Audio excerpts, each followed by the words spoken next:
اللہ تبارک و تعالیٰ کے اولیاء کرام، اللہ تبارک و تعالیٰ کے جو دوست ہیں، ان سے اللہ تبارک و تعالیٰ اپنے دین کا کام لیتا ہے، اور وہ طبیبوں کے طبیب ہوتے ہیں۔ مریضوں کے تو طبیب ہوتے ہی ہیں، لیکن وہ طبیبوں کے بھی طبیب ہوتے ہیں۔ تو اللہ تبارک و تعالیٰ نے ان کو ایسی عقل، دانائی، قوت اور دل میں ایسی کشش عطا فرمائی ہوتی ہے کہ مخلوق خدا ان کی طرف کھینچی چلی آتی ہے۔ تو ایک مرتبہ حضرت سیدنا جنید بغدادی رحمۃ اللہ تعالی علیہ، جو کہ مشہور صوفی بزرگ ہیں، آپ فرماتے ہیں کہ میں ایک سال حج کے ارادے سے گھر سے نکلا، اپنی اونٹنی پر سوار ہوا اور اپنی اونٹنی کا رخ مکے کی طرف کر دیا، کعبے کی طرف کر دیا، تاکہ میں حج کرنے جاؤں، حج کے ارادے سے جو نکلا ہوں۔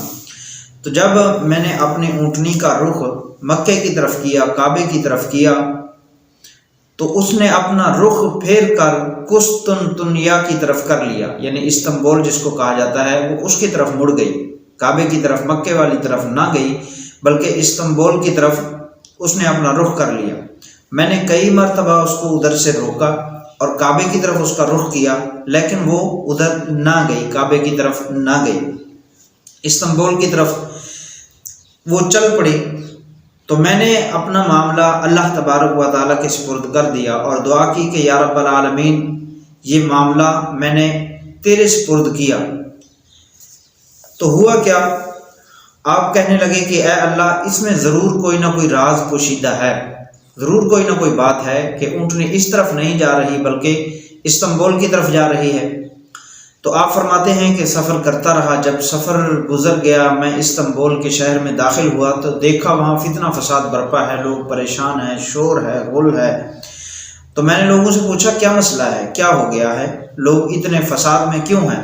تو لوگوں نے بتایا کہ یہاں ایک بادشاہ ہے اور اس کی بیٹی جو ہے وہ پاگل ہو گئی، اس کی عقل زائل ہو گئی ہے۔ تو اس وجہ سے لوگوں میں فساد برپا ہے کہ اس کا کوئی علاج نہیں کر سکتا، کوئی طبیب ایسا نہیں مل رہا کہ اس لڑکی کو شفا یابی مل جائے، اس کی عقل صحیح ہو جائے، دماغ ٹھیک ہو جائے۔ تو آپ نے فرمایا، آپ نے دل میں سوچا کہ اللہ تبارک و تعالیٰ نے ضرور مجھے اسی کام کے لیے بھیجا ہے، اور میری اونٹنی کو اللہ تبارک و تعالیٰ نے اتنی عقل عطا فرمائی ہے کہ تو نے استنبول کی طرف جانا ہے، شاید یہی کام میرے ذمہ ہو، میرے ہاتھوں ہونا ہو۔ تو آپ نے فرمایا کہ میں علاج کروں گا، میں بھی طبیب ہوں۔ تو لوگوں نے بادشاہ کو بتایا کہ فلاں جگہ سے ایک طبیب آیا ہے، وہ اس کا علاج کر سکتا ہے۔ تو بہرحال آپ کو بادشاہ کے دربار میں پیش کیا گیا، آپ رحمۃ اللہ تعالی علیہ بادشاہ کے دربار میں آپ پیش ہوئے، آپ نے فرمایا میں علاج کروں گا۔ تو بادشاہ نے اجازت دے دی۔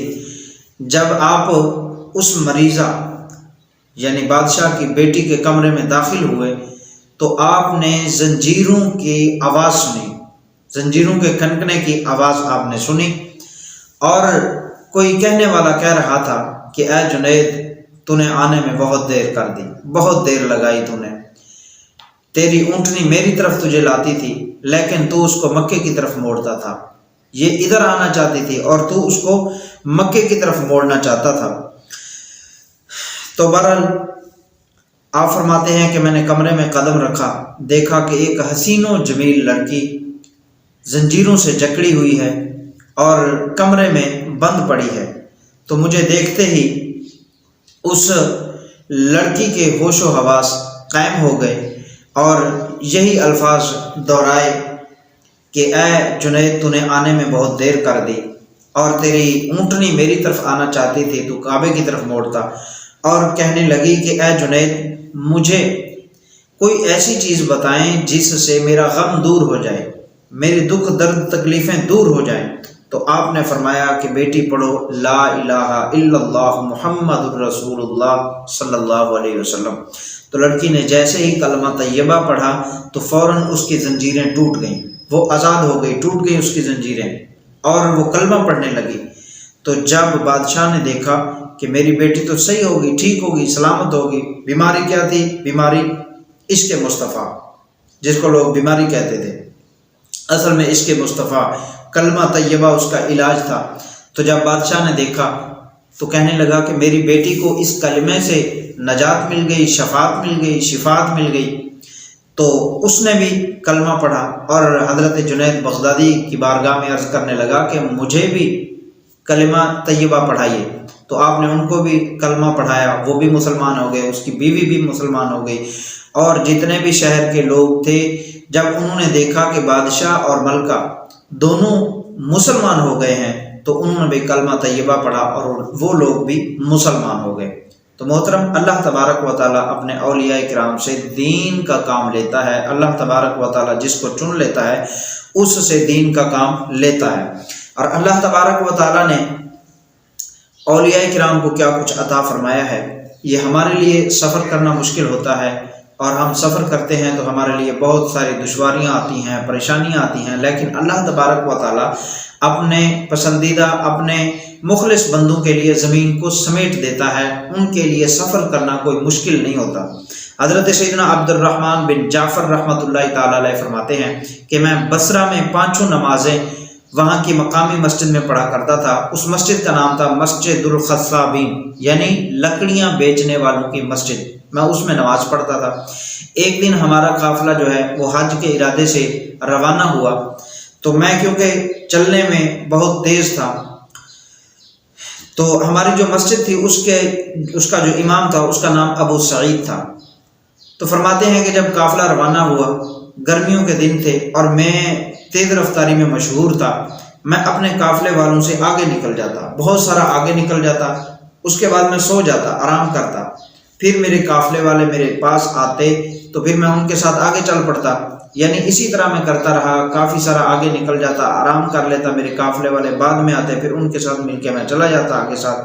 ہوا ایسا کہ ایک جگہ میں سویا، لیکن وہ رستے سے ہٹ کر سویا، مجھے نیند آ گئی، میرے قافلے والے آئے اور چلے گئے، میں پریشان ہوا، مجھے رستے کا پتہ نہیں چل رہا تھا، میں کہاں ہوں، کس جگہ ہوں، کہاں جانا ہے، کوئی علم نہیں تھا، معلوم نہیں تھا۔ میں ایک ریت کے ٹیلے پہ کھڑا، گرمیوں کا موسم تھا، پریشان، بھوک کی شدت، پیاس کی شدت، میں پریشان ہو گیا کہ ان قریب میں اس دنیا میں نہیں رہوں گا، مجھے موت آ جائے گی بھوک پیاس کی وجہ سے۔ آپ فرماتے ہیں کہ میں پریشان ہوا اور تھوڑی دیر گزری، مجھے کسی نے آواز دی، جب میں نے دیکھا تو ہمارے امام ابو سعید رحمۃ اللہ تعالی علیہ وہاں تشریف فرما ہیں۔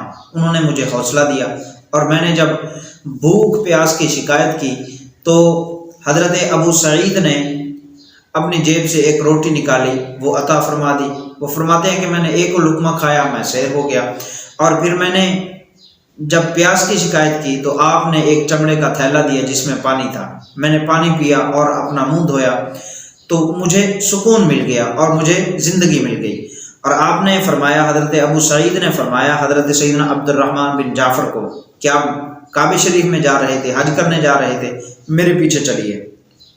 تو میں آنکھیں بند کر کے ان کے پیچھے چلنے لگا، تو تھوڑی دیر کے بعد آپ نے فرمایا آنکھیں کھولو۔ تو جب میں نے آنکھیں کھولی تو دیکھا کہ ہم مکہ شریف میں موجود ہیں، کعبہ معظمہ میں ہم حاضر ہیں۔ تو حضرت ابو سعید نے فرمایا کہ یہاں ٹھہر جاؤ، اور 3 دن کے بعد آپ کا قافلہ جو ہے وہ یہاں پہنچ جائے گا۔ اب دیکھیں 3 دن کا سفر کتنی جلدی طے کر لیا، 3 دن کے بعد آپ کا قافلہ پہنچ جائے گا۔ تو آپ رحمۃ اللہ تعالیٰ علیہ نے جو روٹی دی تھی انہوں نے وہ روٹی تناول فرمائی، حضرت عبد الرحمن بن جعفر نے روٹی تناول کی اور کچھ باقی رکھ لی تاکہ میرے قافلے والے جو آئیں ان کے سامنے بھی میں پیش کر سکوں۔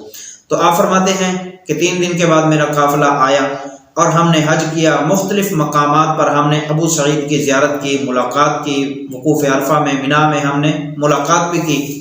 تو اس کے بعد جب ہم روانہ ہوئے، واپس گئے، اور میں رات اپنے گھر میں رکا، اور اس کے بعد فجر کی نماز کے لیے جب میں مسجد میں پہنچا تو میں نے اپنے امام سے ابو سعید سے سلام کیا، مؤذن سے سلام کیا، حضرت ابو سعید نے سب سے سلام کیا اور میرے ہاتھ کو دبا دیا۔ میں سمجھ گیا کہ وہی بات، وہی راز جو ہے اس کو چھپانا ہے، آگے بتانا نہیں ہے۔ میں نے آپ کے مؤذن سے پوچھا کہ یار فلاں دن جو حج کے دن تھے، کیا آپ کے امام صاحب یہاں موجود تھے، حضرت ابو سعید یہاں موجود تھے؟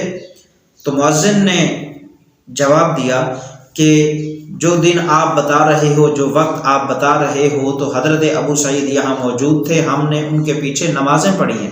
ان کے پیچھے ہم نمازیں پڑھتے رہے ہیں، وہ ادھر موجود تھے۔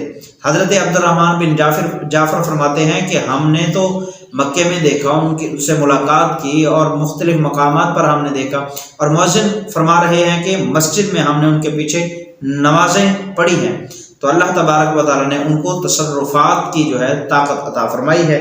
تو اللہ تبارک و تعالیٰ نے ان کے لیے زمین کو سمیٹ دیا ہے، ان کے لیے سفر کرنا کوئی مشکل نہیں ہے، اور جب چاہیں جس وقت چاہیں جہاں چاہیں جا سکتے ہیں۔ یہ اللہ تبارک و تعالیٰ نے ان کو کمال عطا فرمایا ہے۔ تو اللہ تبارک و تعالیٰ کی پاک